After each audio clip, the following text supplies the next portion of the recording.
Coucou, bienvenue dans Pause Clé, le podcast où on papote ensemble d'animations, de films et de séries. Je suis Antoine et avec moi aujourd'hui Léna. Bonsoir. Sarah. Bonsoir. Alex. Bonsoir. Et avec nous un invité qui a travaillé sur le film dont on va parler, Julien Marais. Bonsoir. Et bonsoir. Et on va parler ensemble de Petit Vampire de Johannes Farr qui est sorti en 2020 et qui est ressorti en 2021 après les confinements. Et pour avoir un petit aperçu du film, on va se passer la bande-annonce. Ça fait 300 ans que j'ai 10 ans. 300 ans que je m'ennuie. J'en ai marre d'être toujours coincé ici. Tu peux pas dire ça. Moi je m'en fiche. Je quitte cette maison. Il a perdu la boule. Je veux qu'on me traite comme les autres enfants. Vous allez où? À l'école, pour rencontrer des amis de mon âge. Regarde le nom de l'élève. Michel Douffon. Qui es-tu? Un vampire. Et je veux être ton ami? Tais-toi, t'as pas de raison d'avoir peur. Faut pas que tes parents apprennent que j'existe. C'est mes grands-parents. J'ai perdu mes parents. Ah bon? Tu les as mis où? Ah, t'es rigolo. Perdu mes parents, c'est une expression, ça veut dire qu'ils sont morts. Maman, les morts, ils bougent plus jamais? Non, il ne bouge plus jamais. Nous, c'est pas pareil? Il existe des êtres sur cette planète qui peuvent nous faire mourir vraiment. Le Djibous. Je suis en colère. Personne ne vous sauvera. Je jure d'être un super copain pour Petit Vampire et de jamais dire qu'il se planque ici.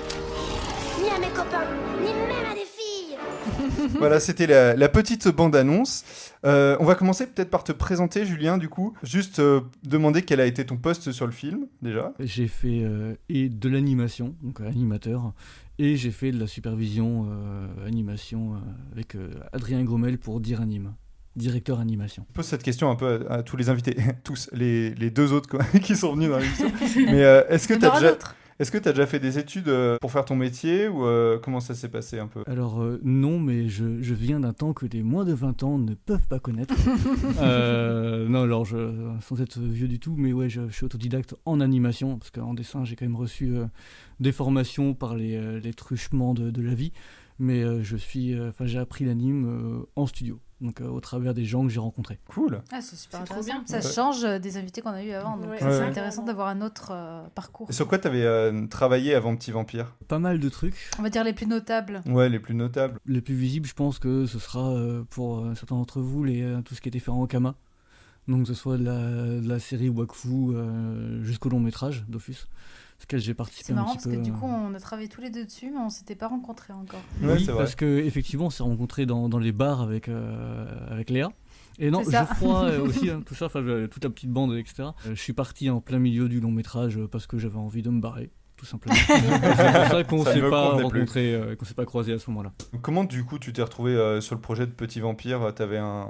Après moult années dans ma vie à beaucoup bosser, parce que quand t'as pas d'études, t'as peut-être le syndrome de la compensation au début, il faut toujours cravacher pour avoir le droit à ta place, enfin, c'est comme ça que tu penses en tout cas. Je suis parti rejoindre mon groupe de musique donc à Lille où j'avais habité pour tout ce qui était en Kama. J'ai essayé de bosser aussi, mais ça s'est très mal passé avec une boîte qui s'appelait Red Frog qui à l'époque n'avait pas forcément des méthodes de travail que je plébisciterais pour rester neutre et en vous évitant du strike. Mais au bout d'un moment, je me barre. Ça va devenir le running gag, je crois. En fait, on va pas finir l'émission, il va partir au milieu. Te barre pas, hein. Ça m'a saoulé, je Ouais. me barre. À peu près. Et en fait, je rentre dans mon chômage pour la première fois de ma vie. Tiens, je me dis, si je prenais un peu de temps pour juste faire de la musique, et donc avec mon groupe de musique qui était à Lille à l'époque, Note, un groupe de rock un peu progressif, psychédélique et instrumental. Et un jour, je me réveille, alors c'était à l'époque des anciens droits intermittents. Ok. Enfin, la réforme était déjà passée, mais moi j'avais pas éclusé les miens. Et en fait, à l'époque, c'était un nombre de jours que tu avais devant toi. Qu'importe le temps qu'il te fallait pour les écluser. Donc moi, je les avais depuis 2-3 ans, mais 800 jours, je les avais absolument pas dépensés. Oui, parce que maintenant c'est 507 heures, pardon. Oui, pour expliquer aux gens qui connaissent pas. Pour toucher les allocations chômage. Ouais, puis nos droits sont recalculés chaque année en fait. Quoi que tu fasses, ce sera recalculé chaque année. Alors qu'avant, c'était pas recalculé tant que tu n'avais pas fini tes droits. Donc c'était à toi de gérer finalement comment tu répartissais ces jours-là. Bref, un jour, je deviens adulte, je me dis, oh putain, il me reste 1 mois et demi de chômage et après, il me faut du boulot. Et en fait, moi, je connais que la sphère lilloise. Donc il se trouve que le bassiste du groupe dans lequel je jouais, Geoffroy Triaca, qui était décorateur dans qui est décorateur dans l'animation aussi, hein, qui à l'époque travaillait comme décorateur sur Petit Vampire, Ok. Ah oui. m'appelle et me dit les gars, ils recherchent quelqu'un. Ok. Je suis là, les gars. Et voilà comment je m'insère comme pirate dans le projet. C'est le cas de le dire, du coup. Exactement. C'est trop cool. Du coup, Alex, peut-être si tu peux nous résumer l'histoire, non, mais nous dire qui est le réalisateur, même si on voit à peu près qui c'est. Alors, le réalisateur, c'est Johan Sfar.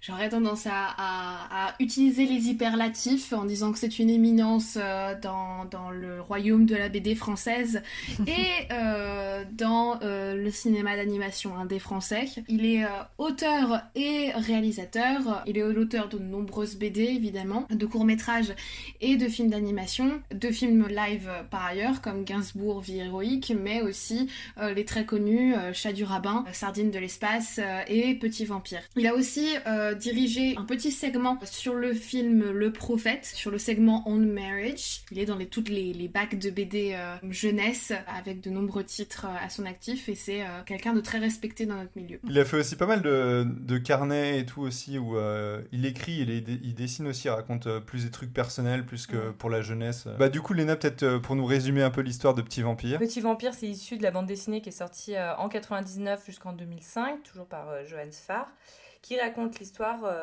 donc d'un petit vampire qui fuit avec sa maman le méchant Gibous, qui cherche en fait à tuer sa mère, qui est une vampire, et qui du coup vit avec un roi squelette pirate. Et ça fait 300 ans, il vit dans une maison hantée, et Petit Vampire, il s'ennuie. Ça fait 300 ans qu'il a 10 ans. Qu'il est en confinement. Ouais, c'est ça. Il veut des copains, mais du coup, il va partir un peu la nuit, en fait, dans une école, et il va échanger au début par écrit avec un petit élève qui s'appelle Michel. Et petit à petit, ils vont avoir envie de se rencontrer, et ça va être l'histoire d'une amitié un peu étrange et un peu loufoque, sur lequel plane du coup la menace de la mort. Gibous. Je crois qu'il dit Gibous, non? Gibous. J'en sais absolument rien. Arbuste. Bon, merci Léna, du coup on va pouvoir passer au scénario. Oui, racontez-nous une histoire vraie, une histoire d'amour. Du coup, au scénario, c'est Sandrina Jardel qui a aussi bossé sur le Chat du rabbin. Le scénario, c'est une transposition qui est assez fidèle aux 3 albums de Petit Vampire de Johan Sfar, parce qu'il a toujours eu dans l'idée d'en faire un film, en fait. Et du coup, c'est un peu... dans l'idée, j'ai l'impression que c'est un peu son idée de faire... C'est son entraînement, un peu son storyboard presque, pour dans l'idée d'en faire un film pour enfants. Peut-être Julien, toi qui as bossé sur le film, qu'est-ce que tu as pensé du scénario de Petit Vampire ? Ou la question piège. Non, mais c'est une question hyper intéressante, parce qu'il y a forcément un petit côté insight. C'est bien, on va commencer vite avec les dossiers. En fait, il y a un moment, si tu veux, donc, le film est ce qu'il est. Et c'est vrai que des fois, c'est à tout montrer, on n'est pas sûr de ce que l'on a choisi de montrer. C'est un film qui est très bavard et on ne sait pas trop des fois sur quel pied se positionner pour comprendre l'intrigue et finalement ce qui va se jouer avec précision. Il y a un moment sur le film, il y a une petite réunion d'équipe officieuse et Johan est là. Et l'équipe lui fait des retours sur éventuellement ce qui va pas, ce qui fonctionne pas. Et Johan nous regarde et nous dit c'est plutôt embêtant, parce que en fait moi, c'est ce que vous avez compris, c'est pas du tout ce que je veux dire. Ah merde. Ah oui. Et si tu veux, il y a au-delà de cet effet un peu cash, il y a aussi l'histoire d'une production qui a eu plusieurs coups d'arrêt, qui a peut-être des fois manqué de capitaine à bord pendant certaines transitions. Oh là là, mais j'adore ces petits... Mais non, mais tu sais, les allusions genre aux pirates, etc. J'aime beaucoup. Je trouve ça pertinent. T'inquiète, métaphore filée, on va faire des images. Raconter une histoire, c'est mon métier. C'est un film, je pense, dont les arrêts, les coups de départ, les petits coups de Trafalgar se ressentent en fait dans le scénario. Voilà. Indépendamment des qualités intrinsèques du film, parce que je trouve réellement intéressante cette double lecture qui est voulue par Johan, qui est d'ailleurs aussi présente dans son œuvre de manière générale, constante. C'est-à-dire que, c'est le petit vampire qui en a marre parce qu'il a 10 ans depuis trop longtemps. Il est confiné, comme vous disiez tout à l'heure. Et d'un autre côté, c'est quoi l'éducation ? C'est quoi être parent et vouloir emmener ton enfant à ce que tu penses être le mieux en sachant que tu es faillible. Comme dirait Saint Stupéflip, c'est dur de se rendre compte que papa n'est pas au niveau. C'est quelque chose qu'on affronte tous dans la vie. Et des fois, les parents sont pas au niveau, et c'est peut-être aussi l'histoire de ça, en fait. C'est-à-dire comment tu crées exactement dans ton éducation vis-à-vis de tes enfants ou autres ce que tu redoutais à force de courir de combattre des moulins, d'aller à droite et à gauche, de t'épuiser, etc. Et je n'ai pas d'enfant, je tiens à le dire. Voilà. C'est hyper intéressant du coup ce que tu dis. Je sais pas si quelqu'un veut enchaîner. J'allais dire que c'est intéressant parce que moi j'ai retrouvé une interview de Johann Sfar qui disait que donc sa BD, le scénario avait évolué par rapport à sa BD parce que en faisant un film d'animation, il avait été confronté à l'équipe d'animation et que grâce à elle il avait fait des modifications parce qu'il y avait des choses qui ne passaient pas. Et notamment lui il parlait il avait parlé du moment Belle au bois dormant qui ne fonctionnait pas à cause d'histoires de consentement, tout ça. Du coup vu que toi tu étais au cœur de tout ça, je serais curieuse de savoir en fait comment ça s'est passé. La réunion parlait, et c'était exactement ça en fait le cœur de la réunion. Oui. Ce qui a été raté dans l'adaptation, c'est-à-dire que Johann veut se positionner en termes de tragédie grecque, c'est-à-dire on dépasse le cadre dans la narration du bon et du méchant, de la morale, quoi que ce soit. Non, il y a juste des dieux et des hommes et des absolus, des valeurs, des symboles, des espèces de parangons des choses. En fait, finalement, le méchant pour Johann, c'est dans une triple lecture, c'est le capitaine des morts. Puisque c'est lui qui, avec toutes ces angoisses, va faire vivre à chacun sa propre prison. À force d'être ce patriarche qui veut tout contrôler. Ouais, et donc, le mec, il te raconte ça. Et d'un autre côté, effectivement, tu fais un film qui, techniquement, la seule présence des femmes ne se justifie que pour tourner autour du capitaine, puisqu'il y a une séquence où, effectivement, elle se crêpe le chignon, et je prends cette expression au pied de pour se caler, si tu veux quelque chose de très ringard et d'une autre époque, elle se crêpe le chignon pour le capitaine des morts. Non, mais c'est exactement ça. Non, c'est ça. Mais moi, je l'ai pas compris comme ça, c'est étrange.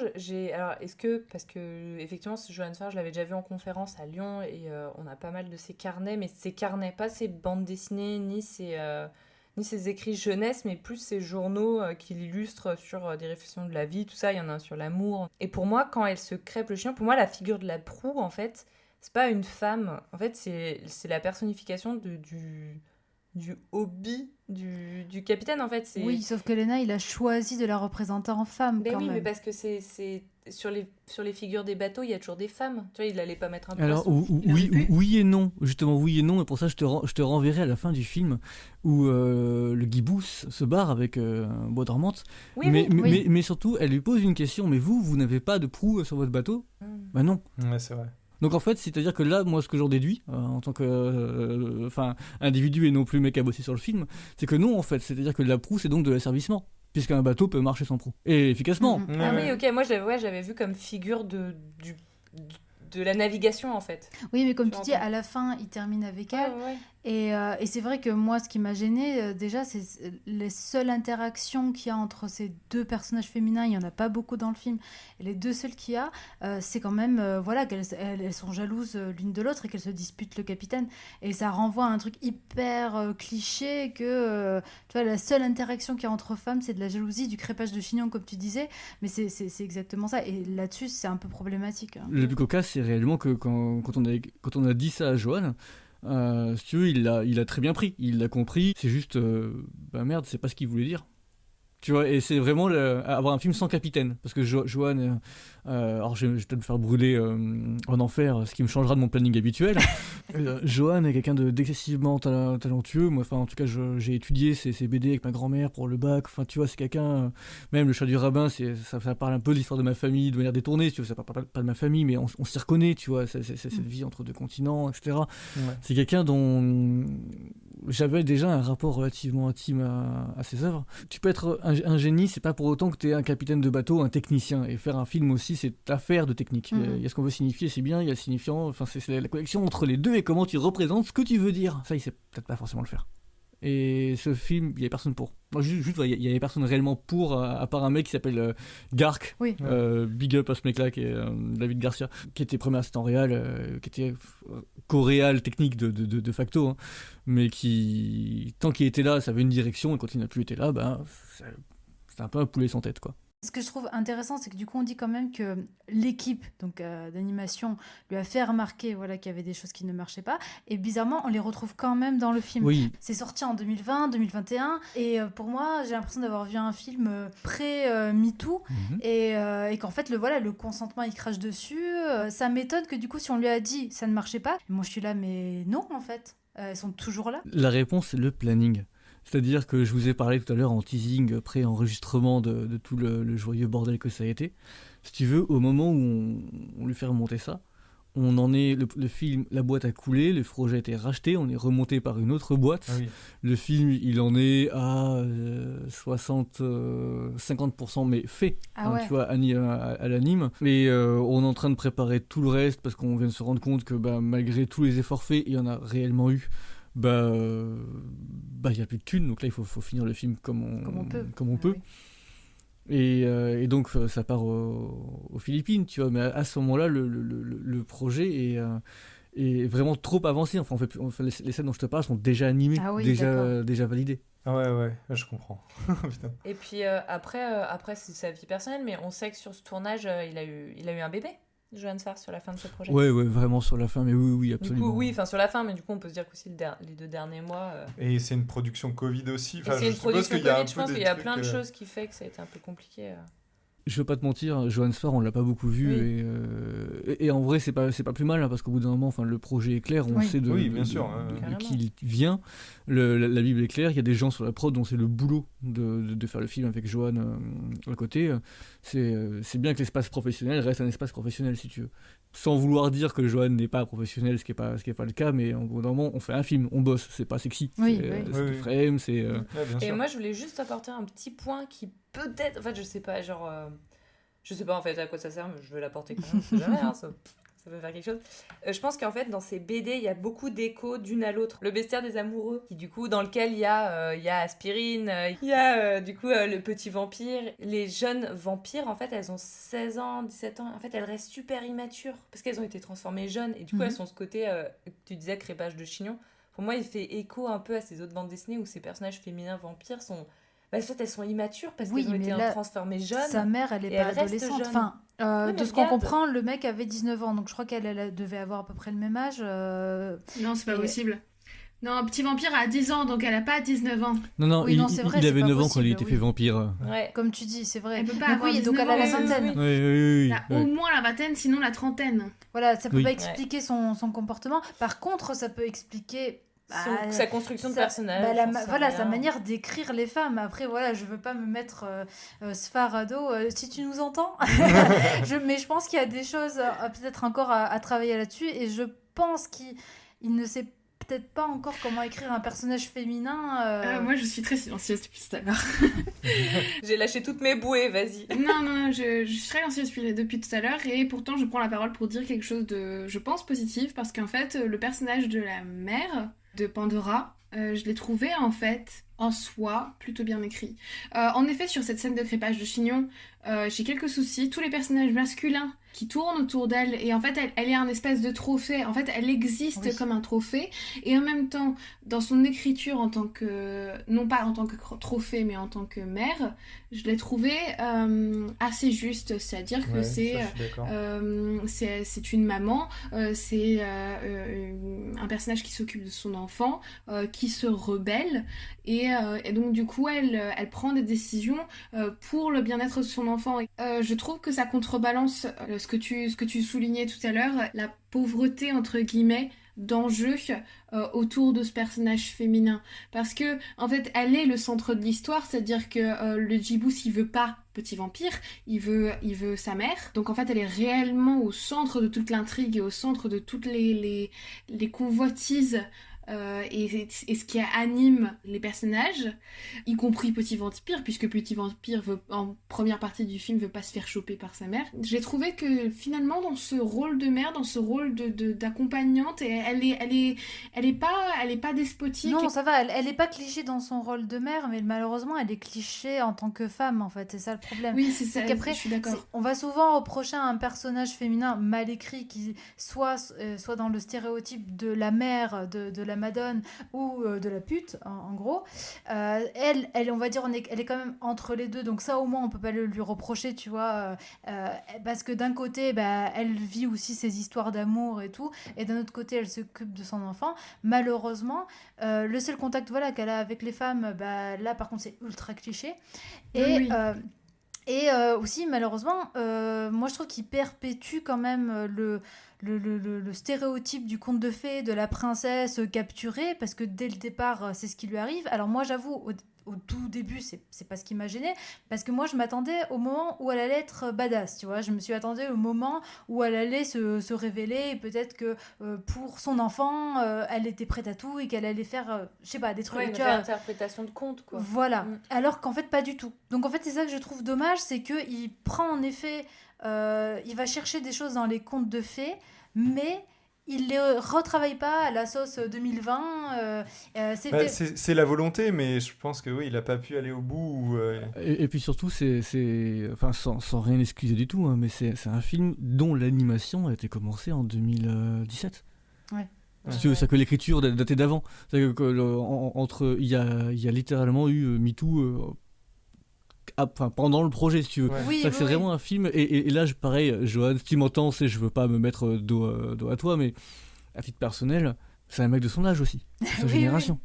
Oui. Tu vois, je veux dire, c'est la déconstruction, elle comment dire, elle s'aborde aussi en fonction de ça, et sans vouloir justement du tout rien excuser, mais c'est une vision typique. Oui, non, mais après moi je comprends, même moi, tu vois, je le connais pas, j'ai pas travaillé avec lui, mais même moi je lui trouvais presque des excuses, parce que je disais, je le voyais dans certains moments. Alors je prends l'exemple de la séquence où t'as le Djibouti qui est en train de parler avec l'humain, et que l'humain est un peu en train de dire en gros au méchant, attends, en fait t'as essayé d'épouser une meuf qui voulait pas de toi, et du coup tu la pourchasses. Enfin, on dirait que là tout d'un coup Sfar essaie de nous montrer, tu vois, que il a compris, tu vois, qu'en fait c'était le Djibouti qui était la masculinité toxique, que ce qu'il faisait était mal. Donc j'ai juste envie de dire, j'ai l'impression que le mec commence à comprendre des choses, mais qu'il est quand même encore à côté de la plaque, parce que sans peut-être inconsciemment, je pense qu'il essaye de bien faire, et qu'en fait inconsciemment, il continue de perpétuer des clichés sexistes. Oui, totalement, oui. Et là, je vais griller ma carrière à méthode, excuse-moi, juste pour finir, mais il y a un grand débat autour de Johan qui est Sfar en tant qu'auteur, hein, qui est passionnant. C'est que Sfar, c'est un peu, dans ta bio au début, tu en faisais bien l'écho, c'est un peu le Jean-Jacques Goldman de la bande dessinée, c'est-à-dire qu'il fait un trait, ça se vend 1 million. À l'heure actuelle, je pense que dans l'art, quoi qu'en pense Johan, je veux dire, ça dépasse le cadre de l'individu. Tu ne peux pas être contre Johan Sfar. C'est-à-dire que c'est un peu le syndrome de George Lucas au moment où il fait Star Wars dans son coin tout seul et tout le monde le chie dessus, et finalement ça fait des films, bon, moi j'aime pas Lucas comme réalisateur, mais ça fait des films viables. Ouais. Et après il reprend la licence en se disant je suis Dieu sur Terre, et tout le monde lui dit tu es Dieu sur Terre. Bon forcément niveau remise en question c'est pas ouf, et j'ai l'impression que pour le syndrome Johan Sfar, j'ai envie de dire, c'est un peu ça qui se passe. Un producteur, un éditeur pardon, il ira pas laisser sa pouleuse d'or tu vois, être une question. C'est un système qui marche bien. Ce que je pense honnêtement, pour rebondir à ce que vous disiez tous les deux, c'est que en effet, n'est pas qui veut Johan Sfar, et sans le défendre ou le justifier, je pense néanmoins que Petit Vampire est juste d'une grande maladresse sur certains sujets, et je ne pense pas que ce soit pour créer du tort, créer de la polémique. De toute façon c'est un film pour enfants, et ça se destine à des enfants, donc pourquoi créer de la polémique autour? Je pense néanmoins qu'en effet sur les sujets que tu abordes, sans que ce soit ringard, en fait, ça doit être, je suppose, et j'en suis pratiquement persuadée, que c'est de la maladresse. Oui, mais je pense aussi. C'est pas que je peux pas lui jeter la pierre, et donc du coup ne pas lui en vouloir, parce que une maladresse reste une maladresse. En effet, l'écriture des femmes dans Petit Vampire est parfois est juste. Parfois est très juste, mais pour le peu de personnages féminins qu'il y a, reste pauvre et incomplète. Bah, c'est surtout que, petite précision, c'est que on a 2 personnages plus ou moins principaux, on va dire, donc la mère et la proue, mais en fait les 2 autres personnages féminins qu'on voit, c'est la maîtresse et la petite fille dont est amoureux Michel. le petit humain, Michel. Et en fait, elles sont toutes décrites en fait comme elles sont là pour être les amoureuses en quelque sorte. C'est-à-dire que même la maîtresse, parce qu'en fait la maîtresse elle est introduite dans son journal où on comprend que Michel est amoureux de cette petite fille et de la maîtresse. Donc en fait elles sont toujours renvoyées à une place de Parce qu'on suit un petit garçon l'amoureuse. aussi, mais ouais. Oui. Et puis le petit garçon, c'est clairement Johan Sfar aussi. Tu vois, Bah, genre, voilà. c'est ça, sauf que c'est ça. Ah bon? Mais peut-être qu'on va enchaîner, peut-être...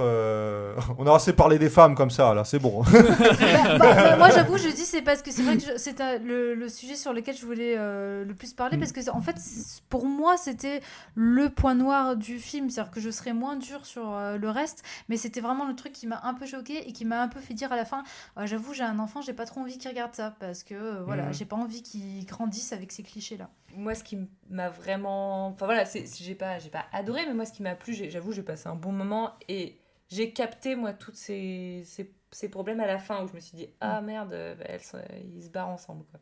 Du coup, ça a relevé les problèmes, mais tout le long du film, je me suis plutôt marrée. Vraiment, moi, ce que j'ai aimé, c'est toutes ces références un peu au château hanté. Je veux dire, c'est plutôt riche, la galerie des monstres est plutôt cool. Ouais, tout le film d'horreur, c'est dans ce cinéma. Les personnages sont plutôt sympas. Les paysages sont cool. Effectivement, on peut reprocher un peu les couleurs qui sont un peu criardes et tout, mais finalement, ça fonctionne en fait. Enfin... Pour toi, c'était un bon... Parce qu'en plus, bon, pour ceux qui ne connaissent pas trop, Léna, c'est une très grande fan de tout ce qui est lié à l'univers de l'automne. Vous avez pas vu chez moi, là. C'est ton épisode. Là. C'est mon épisode. Voilà, donc je pense que tu es la mieux placée aussi pour parler de tout ça. Donc si ça t'a touché... Ouais, carrément, oui. Bah, c'est ce qu'on a envie de voir en octobre. Enfin, en tant qu'enfant, c'est ce que j'aurais voulu voir. Il y a plein de fantômes, il y a plein de monstres. Ouais, ça fourmille de plein d'idées. Bah, après, il paraît qu'il y a énormément de références en fait à des films d'horreur. Moi, je les ai pas toutes captées. Je pense qu'il faut être fan de films d'horreur pour il y a la nuit du mort-vivant et tout, la nuit des morts. Ouais, le ciné-club. Bah, le ciné-club. Ça, c'est génial. Ouais, c'est trop bien. Oui, sinon c'était... Au-delà de ça, c'était plus un problème de rythme ou quoi. Le début va très très vite. Du coup, moi j'avais du mal à capter si il résumait sa BD. Tout va un peu trop vite. Et en fait, c'est vrai, c'est marrant parce qu'on en parlait avec Antoine. Il me disait voilà, je me demande s'il a pas résumé le début de sa BD. Et alors, je n'ai pas lu la BD. Mais du coup, c'est non. Voilà, c'est ça. J'avais réussi à retrouver les premières pages en ligne et je me suis rendu compte que le début était exactement le même. Donc ça commence vraiment comme dans la BD. En fait, je pense ce qui fait que aussi peut-être. Voilà, le rythme aussi est bizarre, c'est que les personnages expliquent toujours un peu ce qu'ils font. Ils parlent beaucoup. Et du coup, moi, ça me fait penser un peu à Michel Oslo, mais dans un style complètement différent. Michel Oslo, c'est les personnages, ils sont très théâtraux.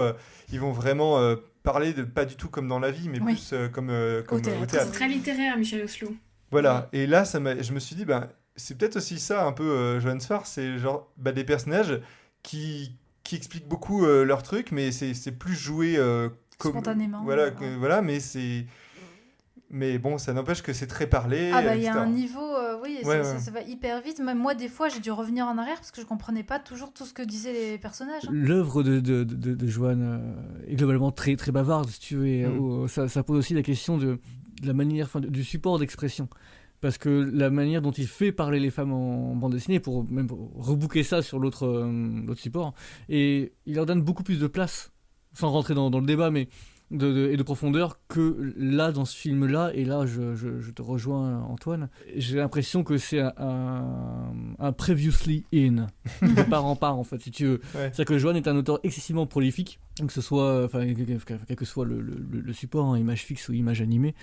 Et on se tape un résumé de tout ce qu'il y a dans sa tête, et peut-être qu'un film c'était pas assez. Il y a ça, et puis mais sinon tu vois, il y a plein de moments qui sont assez chouettes. Il y a là où il se balade dans les tableaux, il y a des moments, genre juste me suis dit mais c'est complètement con, mais c'est assez drôle. C'est genre le capitaine squelette là, il fait des tractions, mais normal, tu vois, et c'est un dialogue tout à fait normal. Et lui, il est en train de faire des tractions et tout, et ça a aucun sens, mais du coup, ça apporte un truc qui est assez chouette. Il est riche, c'est un film qui est riche, peut-être un peu trop riche. Du coup, il y a quand même le personnage de Marguerite qui est pas drôle du tout.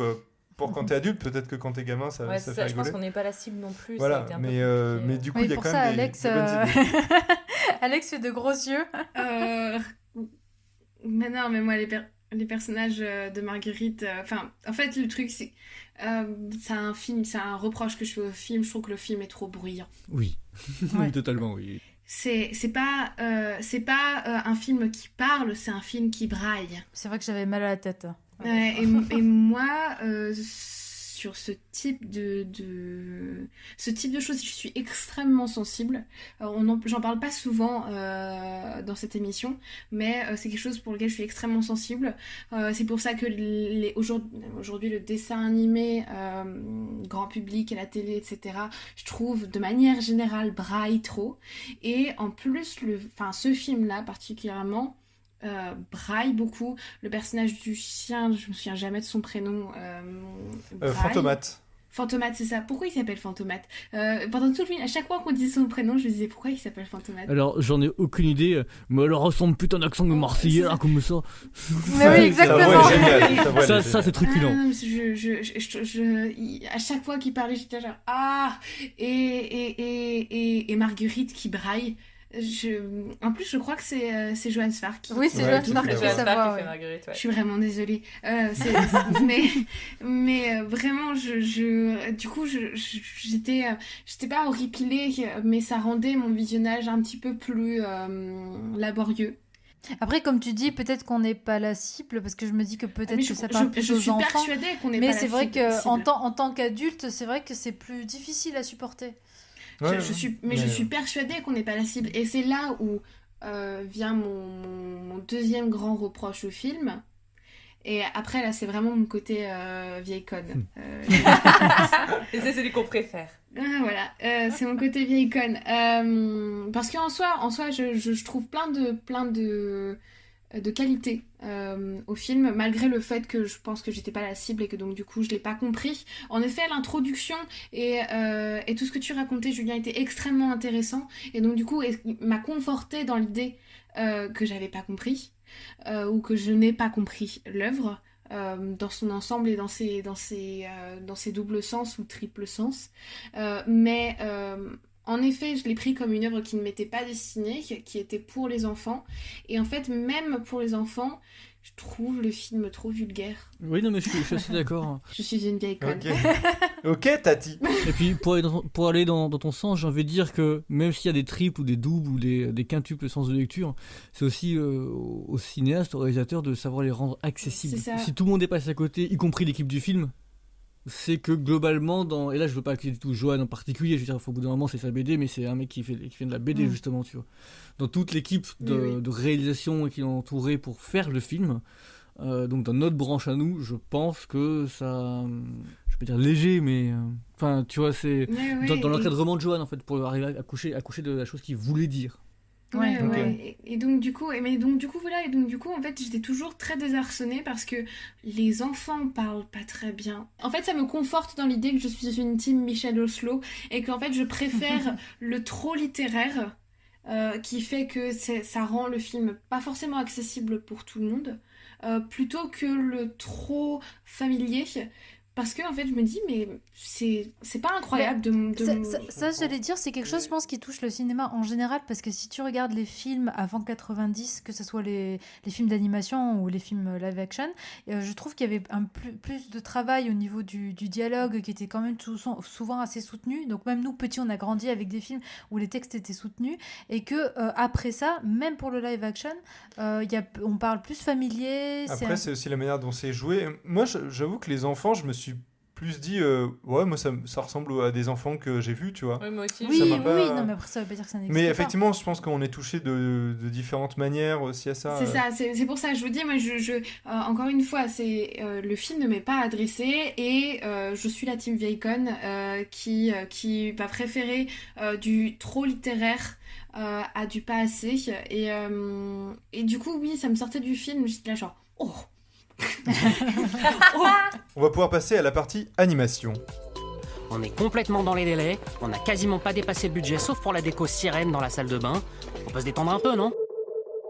Du coup, c'était la première fois que tu avais une équipe à gérer en supervision Ouais, sur une config marrant. Enfin, c'était pas la première fois que j'encadrais. Avant, j'avais encadré en série. Là, c'était encadré sur place, mais vieux con. Alors, dans mon temps, dans l'animation, il y a j'ai l'impression que maintenant, lead, sup, dire, c'est pas forcément clair pour tout le monde, en gros, les différentes fragmentations. Lead, tu vas vraiment encadrer une équipe. Sup, tu vas gérer plusieurs départements, on va dire, si tu veux.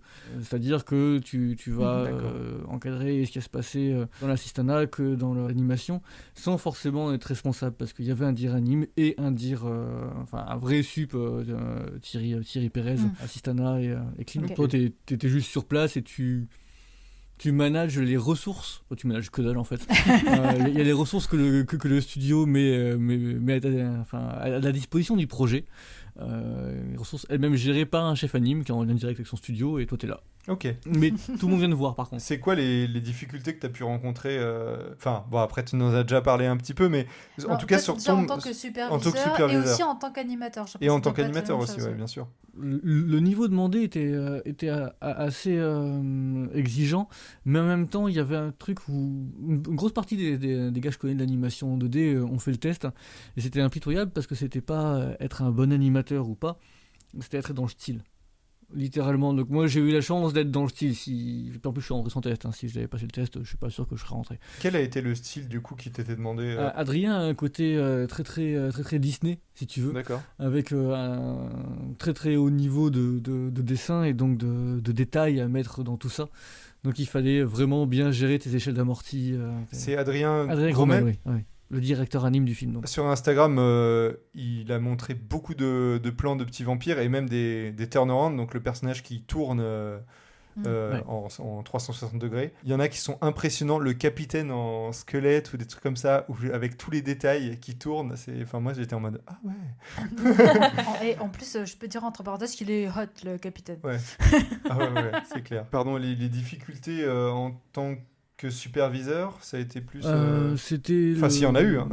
Alors, c'est une grande histoire, ça. Vous êtes prêts? Vous avez 1 heure en plus? Alors, si tu veux, là, je suis obligé de te faire un mini historique du projet. Okay. Donc moi, je suis arrivé en cours de route, après 2 mois d'animation, officiellement en 2017. Au bout d'un moment, les rumeurs disent que le big boss, la production, ceux qui tiennent les bourses, foutent un peu la merde dans les validations, des trucs déjà validés. Enfin, tu vois, ça sent le distributeur qui fait un truc chelou. Okay. Et puis au bout d'un moment, en fait, ils auraient demandé au producteur et dis-moi ta boîte, tu la vends combien en fait. Donc c'est une OPA. C'est globalement ce que j'en déduis moi.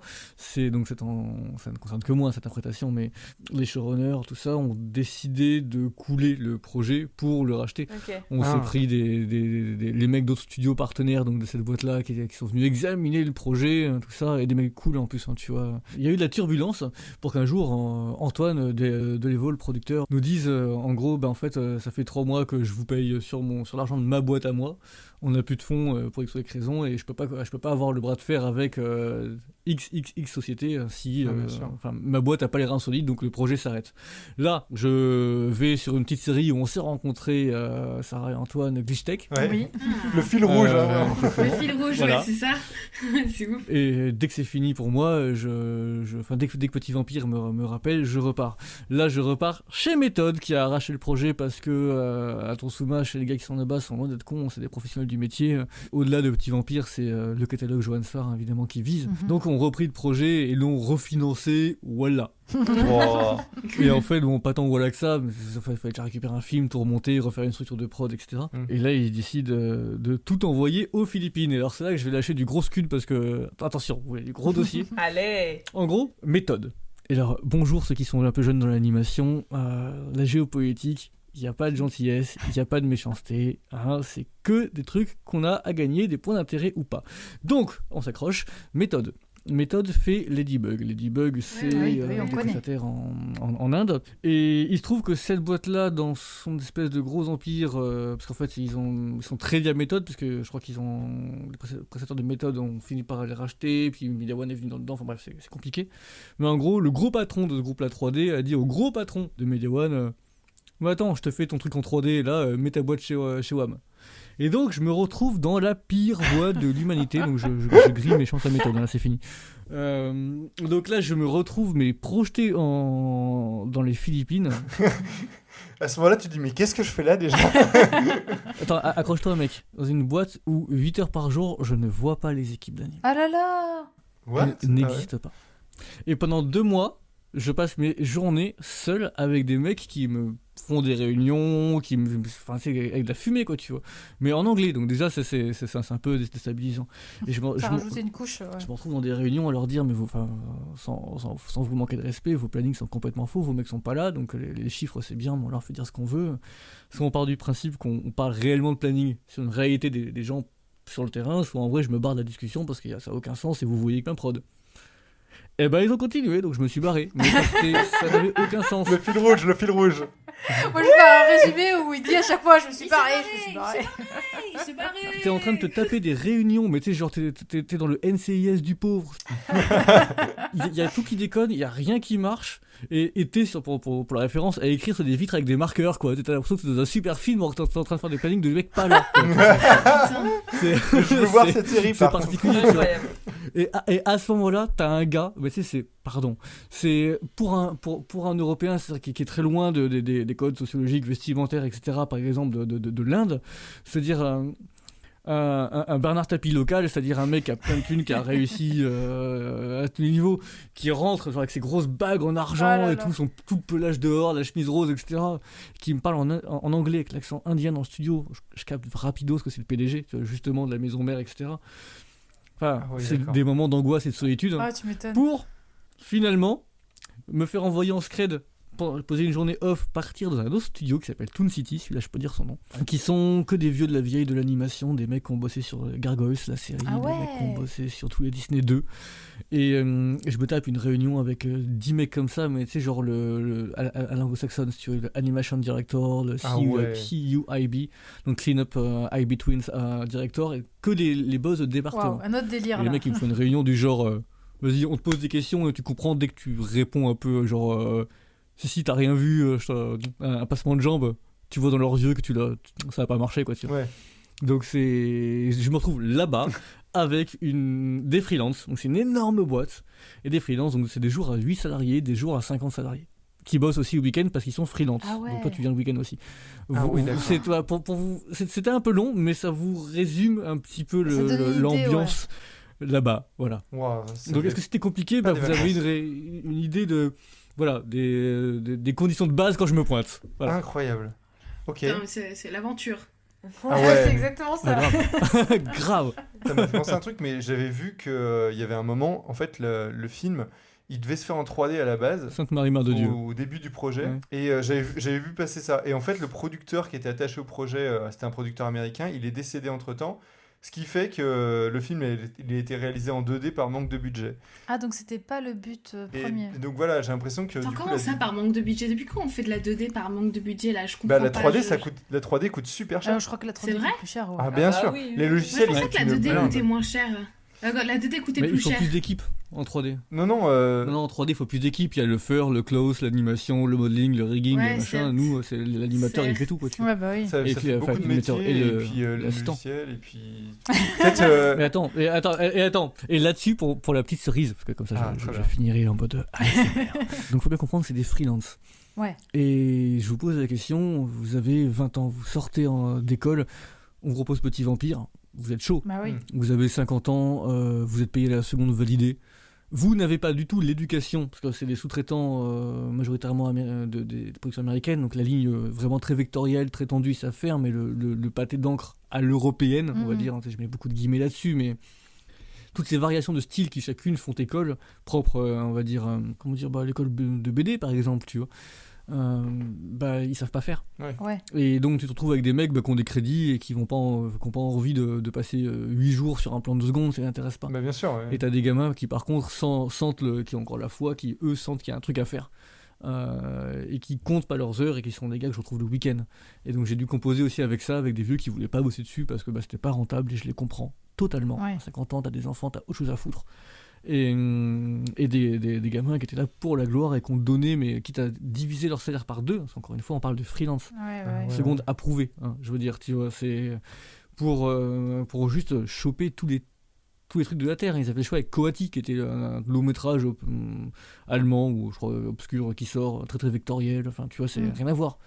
Ils avaient le choix entre le truc qu'ils maîtrisaient et ce projet-là. Voilà. Bah, bien sûr qu'ils prennent l'autre. C'était marrant. Ok. Pour enchaîner en tout cas sur la direction artistique et l'animation, Léna, vu que ça fait peut-être un moment que t'as pas parlé. Non, ça m'a pas trop gênée. Il y a un moment, alors je crois que c'est dans le rêve. C'est le rêve du petit Michel, là, c'est peut-être précis. Où du coup, tout ce moment-là se fait en ref. Enfin, je sais pas si c'est en ref. En fait, je me suis demandé si il y a très peu de pauses. Je me suis demandé si c'était, justement, puisque t'en parlais, Julien, est-ce que c'était le cas ? Je me suis dit, peut-être que c'est une faute de temps, faute de budget. Ils se sont dit, allez, vas-y, on le fait un peu en mode croquis, ça va passer crème. Et je suis pas si sûre que ça. Et ben si, c'est exactement ça. Et là, comme ça, je bouclerai ma trilogie de l'anecdote pourrie sur ce qui s'est passé là-bas. Donc, il se trouve que je rentre avant, tu vas voir Céline, je rentre avant le terme de ma mission, puisque un volcan explose à 60 bornes de Manille, donc le moment où j'étais, l'État... J'attendais ce moment, moi, tu me l'avais dit.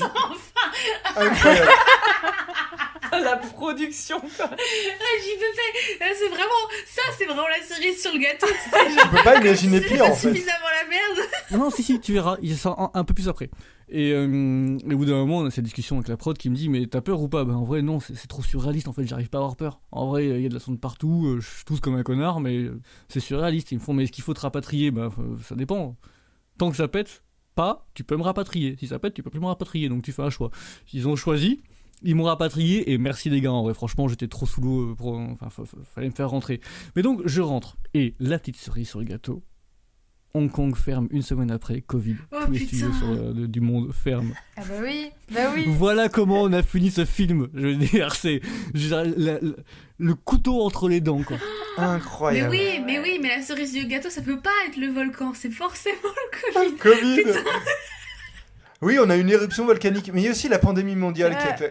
oui, c'est vrai. À la fin, c'est Gao Shan qui a fini les dernières minutes, donc la boîte où je suis maintenant à la réunion pour le petit Nicolas. Ils ont fini ça, mais avec une équipe de pirates le plus vite possible, donc il y a des compromis qualité, vitesse forcément à faire. Ouais. Quand j'ai fini ma dernière retake en animation, je crois que le projet sortait, la bobine partait le vendredi suivant, et le film était projeté dans la salle pour méthode 1 mois après. Ah oui. 3 semaines, un truc dans le genre. Ouais.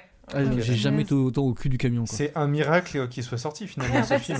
Exactement. C'est pour ça que j'aime beaucoup entendre des critiques de ce film-là, parce que sans remettre du tout en question les critiques, tout justifié, encore une fois on est d'accord sur tout ce qui a été énoncé au début. C'est drôle de voir tout ce que traverse une œuvre indépendamment de ce que le public verra. Ouais. C'est ça. Tu juges autant l'histoire du film que l'histoire de la fabrication du film. Ouais, oui, c'est ça. On a l'air con avec notre petit avis, tu vois, sur le truc. Mais c'est pour tous les films pareil, je veux dire. Y a pas de... c'est pour ça qu'on est là aussi, nous, c'est pour avoir les détails, les coulisses, parce qu'on n'a jamais ces histoires-là. Mais moi, je trouve ça d'autant plus impressionnant que le film, il est pas moche du tout, tu vois, genre autant sur le scénario, on peut reprendre des trucs et tout. Moi, je trouve que sur la direction artistique et sur l'anime, en vrai, ça se tient super bien. Les ambiances, elles sont super chouettes. T'as des décors qui sont chouettes. T'as des séquences animées qui sont cool aussi. T'as une séquence qui a été faite à la cachette là. J'ai vu que c'était fait dans le style des cartoons des frères Fleischer et du coup c'était le générique du début là où ils fuient machin. Et puis la séquence de rêve, même si elle est hyper brouillon, etc. Elle fonctionne quand même. Elle fonctionne bien. Pardon, excuse-moi.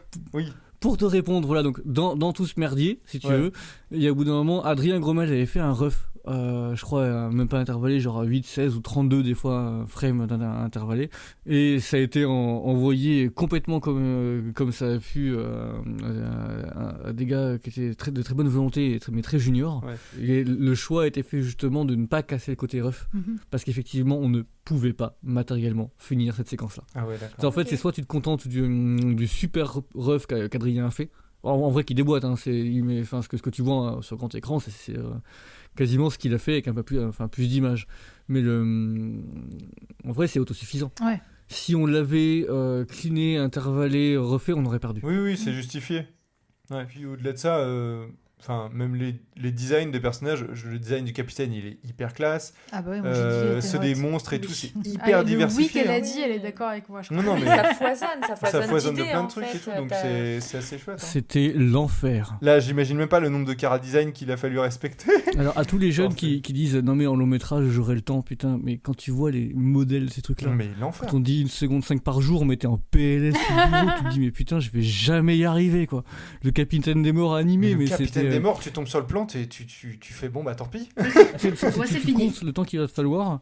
Et après, une fois que tu as fait ça, pour le compenser, tu vas voir le temps que tu pourras gagner sur les autres plans. Ah ouais. Parce que les modèles sont simples, genre du Michel ou du petit vampire, c'est incompressible. Ouais, mais c'est ça en fait, moi qui me perturbe un peu. Bon, alors ça, c'est le style de Johann Sfar.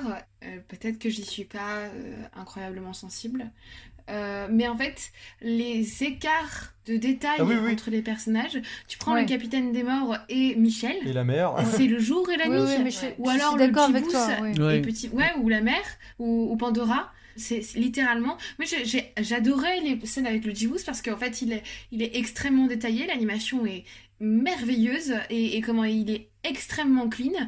Pour un truc où je pense que ça doit être un sup, mais c'est comme le capitaine des morts, les deux personnages doivent être un enfer à animer et c'est magnifique, vraiment c'est magnifique. Du coup en fait les écarts entre ces personnages-là qui sont adultes, et généralement les adultes sont plus détaillés que les enfants. Donc en fait, j'ai mis ça aussi, enfin je l'ai interprété comme un choix logique. C'est assez, enfin en fait je les trouve assez impressionnants et donc du coup assez déstabilisants. Après, vu que les monstres aussi sont très différents les uns des autres, moi ça m'a pas choqué. Enfin. Parce qu'ils viennent d'univers différents. Ouais, voilà, et je me suis dit c'est hyper varié, c'est des monstres qui ont tous des gueules différents. Et le J-Boost, il a un design qui est très particulier. Alors, je pense qu'on aime ou on n'aime pas. Ouais, mais je pense que c'est aussi la volonté. Et le truc, c'est que c'est surtout, moi, je me suis dit, on s'en souvient. Oui, c'est genre, sûr. C'est un truc qui est hyper marquant. Ouais, ça fonctionne. On peut peut-être passer à l'extrait que, du coup, tu nous as proposé, Julien. Je voulais ton amour. Tu pouvais tout avoir de moi, Pandora.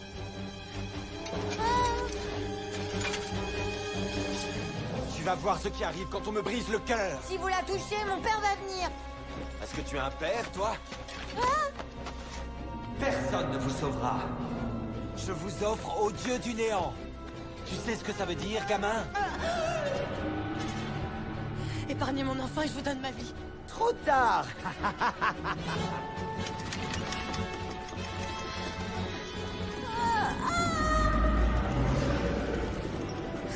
Si quelqu'un sauve mon enfant, je lui offre ma vie. Sauf que moi je suis hyper intelligent, c'est-à-dire que je me suis dit l'extrait est trop long. Donc je l'ai coupé, et c'est-à-dire que est-ce que vous avez vraiment fait toute cette séquence de bout en bout? Alors justement non, c'était ça qui était intéressant. Justement, c'est qu'il y avait une partie faite par une équipe dont on n'a pas parlé, pour le coup, qui n'est pas restée longtemps sur le projet non plus. C'est l'équipe belge de l'Enclume, avec un mec qui s'appelle Nicolas, qui a animé notamment le grand dieu du chaos, une espèce de blob qui sort du trou. C'est aussi une séquence qui a été animée en partie aux Philippines, justement, et qui pour moi résume un peu le gros crossover du incroyable. D'ailleurs, le blob il revient jamais. Non, Deus Ex Machina. À la fin, je crois, non, il revient pas à la fin pour. Bah non, pas du tout. Non, mais pas c'est du pour tout, ça, non. c'est vrai qu'il est un peu trop impressionnant pour qu'au final on le voit plus. C'est vrai que Ça fait partie du lore en fait. Bah oui, moi aussi là, je viens de me rendre compte, mais attends. Mais c'est vrai qu'il est introduit comme un méchant. Enfin, moi j'étais persuadée qu'on allait le revoir parce que ça lui donne. Ça conclut le truc. Ouais, c'est ça. Et peut-être qu'on lui donne trop d'importance dans l'intro du coup. Alors que moi je l'ai vraiment perçu comme un truc vraiment faisant partie de l'univers de ces détails de narration qui vont te crédibiliser un monde en disant bon bah tu vois il y a des mecs, il y a les morts, il y a les morts, hein, tu vois, il y a les morts vivants, hein, tu vois, par opposition. Et ben il faut bien que des gens fassent ces gens-là. Je veux dire, c'est pyramidal en SF, hein, il y a toujours un truc plus gros que toi. Et je me disais, bon, bah, pour un J-Boost, un capitaine des morts, bah, il y a un blob. Fin d'interaction, quoi, tu vois. C'est un peu le moment. Il y a 2-3 moments point féminisme du film. Donc, on t'attache une meuf à une croix, avec des chaînes. C'est ce qu'on est en train de voir, là. Et en plus, ça sonne punchline. Au bout d'un moment, quand elle est suspendue, c'est genre, je donne ma vie à celui qui tu vois, c'est particulier. C'est un poil gênant. En plus, c'est moi qui ai animé ce plan en plus. Non, mais c'est pour ça que moi, tu vois, même ça, je pouvais encore l'accepter. Ouais. C'est-à-dire, c'était le genre de truc où j'étais prête à accepter si après... S'il y a un retournement de situation. Voilà, s'il y avait un retournement de situation. Je me suis dit, on va partir d'un cliché et on va rattraper le truc, mais pas du tout. Donc c'est pour ça que c'est... Après ça, il y a la séquence 2 où elle taquine le capitaine en disant ah non mais j'ai toujours l'art de bien choisir mon mec. Non mais c'est ça. C'est-à-dire que séquence 2, on a établi le fait que tu vois, ça va super vite et mais moi ça m'a rendu dingue sur l'introduction, mais vraiment ça m'a rendu dingue. C'est vraiment le côté genre où t'as une introduction avec un personnage féminin qui est une mère célibataire qui est seule, qui voilà, qui veut pas de partenaire, qui refuse etc. Tiens. Et puis il y a un type qui vraiment, j'étais en train de regarder le film en mode, il y a un type qui descend du ciel, qui vient la sauver, qui fait toi t'es mon mari. Oui, mais moi je vois bien et ouais, c'est ça. Mais c'est le problème des deux meufs, c'est-à-dire qu'elle fait ça avec lui et puis la meuf du bateau à la fin pareil, elle est réveillée par le Dubois, elle fait oh bah tiens, je vais partir avec toi. Et super. Vu qu'il veut mettre en place très vite le côté on est enfermé dans le manoir. L'histoire d'amour va super vite entre Pandora et alors qu'en et fait le c'est con capitaine. parce que comme ils restent ensemble pendant 300 ans, on aurait pu nous faire comprendre que pendant cette durée ils sont foutus ensemble, tu vois, mais pas dès le début. Pas le temps. Non, c'est juste le générique et c'est la fuite. C'est ce qui m'a choqué vraiment au début. C'est qu'effectivement, à la rigueur, bon, ça passe pas le test du film féministe, mais si elle tombe amoureuse au fur et à mesure, tu vois. Mais genre, on pourrait juste pas faire un truc avec un peu de transition, quoi, tu vois. Alors que non, dès qu'elle est sur la croix, elle dit vas-y, tu sauves mon fils, tu me pêches. Ouais, c'est ça. Exactement. Alors je comprends, tu vois, moi en vrai, si j'avais un enfant, si quelqu'un pouvait le sauver, je vous serais dévoué corps et âme, tu vois, mais bon. Ouais, mais même, tu vois, je trouve qu'elle aurait été plus intéressante, tu vois, si on avait compris que c'était un peu... Moi j'aurais préféré limite qu'elle soit manipulatrice, tu sais, en mode c'est bon là, écoute gosse là, je nous ai trouvé un mec qui va nous protéger, on est bien, hein, tu vois, je crois que j'aurais même préféré ça que de donner l'impression qu'elle est naïvement amoureuse du premier gars qui la sauve. Tu la préfères naïve ou une manipulatrice? Il y a deux types de femmes. Franchement je la préfère manipulatrice, au moins elle choisit vraiment, tu vois, et elle contrôle vraiment, mais bon. On va pouvoir passer à la musique. Il ne faut surtout pas confondre avec le black metal qui fait plutôt... Sinon, on confond souvent avec le viking metal qui fait comme une poubelle qu'on défonce à coups de hache. Du coup, la musique, elle a été composée par Olivier Davio, qui a fait des films et des séries télé, et qui a aussi bossé sur Le Chat du Rabbin. Et d'ailleurs, il y a un truc qu'on n'a pas dit, mais c'est que y avait une série, en fait, avant le film Petit Vampire, qui est plus dans le style des BD de Johann Sfar. Mais du coup, l'animation, il faut le dire quand même, elle est très sommaire. Ah, c'est cheap. Ah ouais, j'ai vu. Qui veut peut-être parler de la musique? Ça n'intéresse personne. Ah si, elle est très très chouette, elle fonctionne très bien, elle est très dynamique. Est-ce qu'elle est dans l'esprit d'Halloween? Est-ce qu'elle est dans l'esprit d'Halloween? C'est pas très Halloween, mais c'est... Non, mais la musique est très très chouette. Franchement, après, on va vous faire écouter un extrait, mais... moi je trouve que la musique elle fonctionne très bien et en plus elle est très joyeuse. Je vais te dire, pour l'avoir juste écouté une fois pour mettre les extraits, après je l'ai dans la tête et elle est nulle à chanter. Vraiment c'est une catastrophe, mais du coup ça fonctionne très bien parce que t'as quand même pas mal de thèmes et ça va bien avec l'univers et tout. Il me semblait qu'elle était efficace. Ouais, j'ai pas fait hyper attention, mais c'est qu'elle fonctionne. Oui, voilà, en fait c'est le truc, le problème avec la musique, c'est ça, c'est qu'en fait si tu fais pas gaffe, c'est qu'elle est très bien. Exactement. En fait tu la retiens que quand ça va pas, ou quand ça va très très bien, justement. On va peut-être passer un petit extrait de la musique avant de conclure.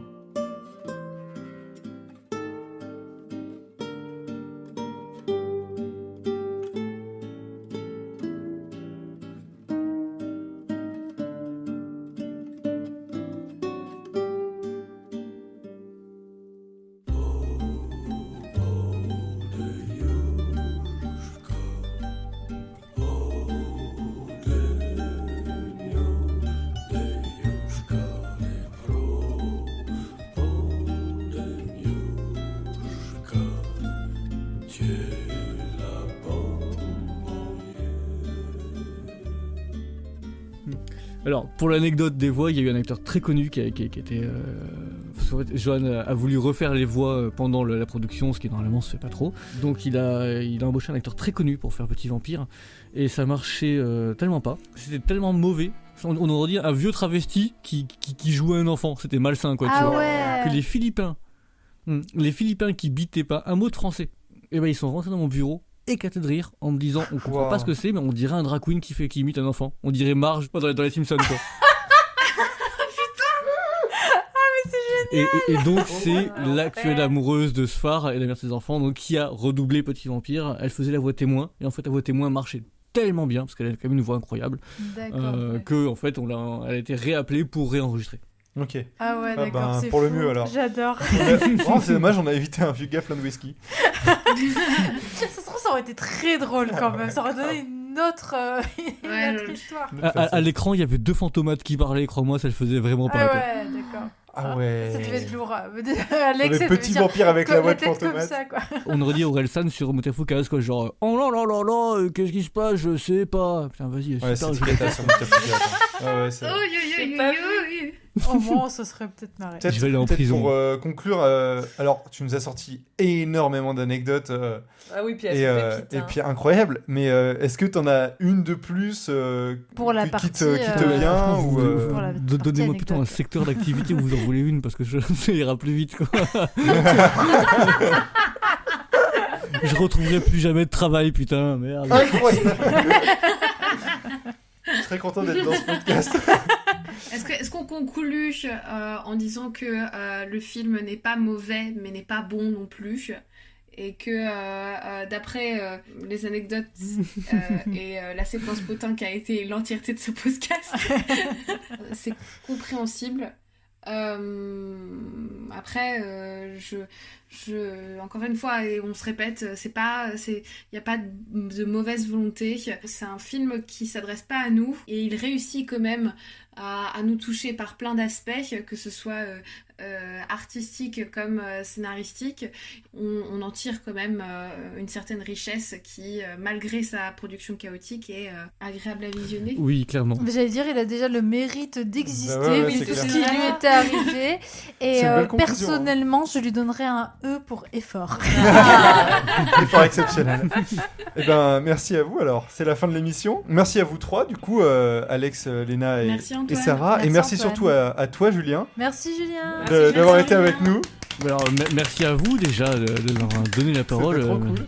Et puis merci à toi, Antoine, d'avoir géré toutes les trucs un peu techniques et d'avoir eu la patience de présenter tout ça avec toutes mes anecdotes impromptues. Non, merci à vous de m'avoir invité. T'inquiète pas, c'était génial. C'était super. Où est-ce qu'on peut te suivre si les gens ils veulent te suivre ou si t'as pas envie d'être suivi? Alors en fait, moi je m'en bats complètement les couilles. Je fais partie de la génération qui s'en. Non, même pas une génération, mais le type de gens qui s'en foutent totalement. Je ne publie pas sur internet. Bon, alors envoyez-les des courriers. Pour faire mon vieux élitiste, toi qui parlais, Alex, de littérature, c'est comme dirait mon livre préféré, si mes actes ne parlent pas pour moi, je ne parlerai pas pour mes actes. Donc je fais pas partie des gens qui tapent leur bande démo sur Instagram pour avoir besoin de visibilité. Je m'en fous complètement. Et est-ce qu'on peut écouter la musique que tu faisais? Parce oui, que c'est tu vrai. disais au début que tu avais joué dans un groupe. Voilà. Oui. Alors ça, je peux en parler. Voilà. C'est Narcisse existe en moi, mais ce n'est pas sur mon dessin, c'est plus sur ma musique. Donc c'est Naute, N-A-U-T-E, comme astronaute ou thanatonaute. Ou, on est un groupe de mecs vachement humbles. On a choisi un mot en latin en grec pour dire marin voyageur. Donc des gars hyper bien documentés et on fait du rock on a fait du rock psychédélique instrumental sur des morceaux de 7 minutes. Bref, ça s'appelle Naute, Lille, allez voir. Wow. Ah, moi je suis curieuse. Hein, trop cool. Et on s'est arrêté parce que je me suis barré aux Philippines. Putain, shit. Merde. Non, il n'y avait pas que et ça. du coup là aujourd'hui donc tu es à La Réunion et tu es déjà sur ton prochain projet en fait, t'es en plein dedans. Je n'ai fait qu'enchaîner les différents boulots. Ah ouais. Je suis déjà donc à +2 après Petit Vampire et que donc là je travaille sur Le Petit Nicolas à La Réunion après avoir travaillé sur Saules aveugles, femmes endormies. Trop cool. L'adaptation animée d'un film qui aura des défauts mais que je suis excessivement fier d'avoir bossé. C'est trop bien. Bientôt la relax, je suis à La Réunion, on s'amuse à fond. C'est une prod, non mais c'est une prod qui est dure comme toutes les prods. Y a pas de volcan là-bas? Si, y en a. Bah non, écoute, je veux dire, je suis saucé, j'habite à 100 mètres de la plage, dans un petit cabanon, dans un jardin. J'ai une tortue, c'est une table basse. Peut-être que je la mettrai sur Instagram. Vous pouvez me trouver sur Poney Bâtard parce que je prends juste mes merdes à moi. Je vous montrerai ma grosse tortue. Trop cool. Voilà. Incroyable. N'hésitez pas pour les auditeuristes qui nous écoutent à nous donner votre avis sur le film aussi.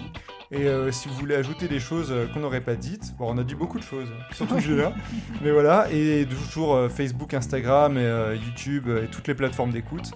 Et puis voilà, on vous fait des bisous. Bisous.